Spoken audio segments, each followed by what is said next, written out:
সমাজকে আহ্বান করব, আজকে একটি দল তারা বলছে তারুণ্যের প্রথম ভোট, তারা বলছে ধানের শীষের পক্ষে হোক, আমি বিরোধিতা করি। আমার বক্তব্য হলো ধানের শীষ তিনবার ক্ষমতায় ছিল, এই তিনবার ক্ষমতায় থাকার পরে বিশ্ব মানচিত্রে আমার প্রিয় বাংলাদেশকে তারা দুর্নীতি চ্যাম্পিয়ন হিসেবে তিনবার পরিচয় করিয়ে দিয়েছে।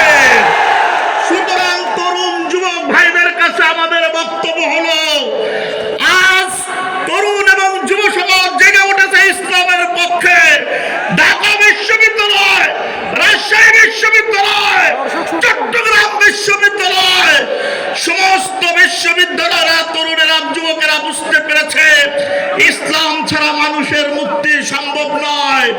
সব যোগ্য খোদাভীরু ভালো মানুষ ছাড়া দেশের উন্নয়ন সম্ভব নয়।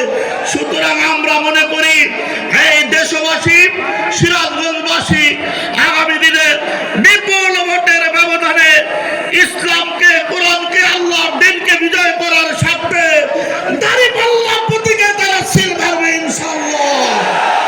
তরুণ ভাইদের কাছে শেষ আহ্বান, তুমি যুবক, তোমাকে একটি ব্যবস্থাপনায় থাকতে হবে।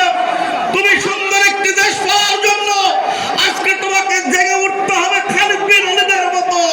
তোমার স্লোগান হবে তারুণ্যের প্রথম ভোট, দাঁড়িপাল্লার পক্ষে হোক। আমার তৌফিক ইল্লা বিল্লাহ। আসসালামু আলাইকুম ওয়া রাহমাতুল্লাহ।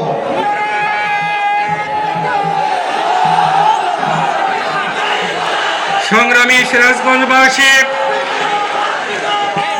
এ পর্যায়ে আপনাদের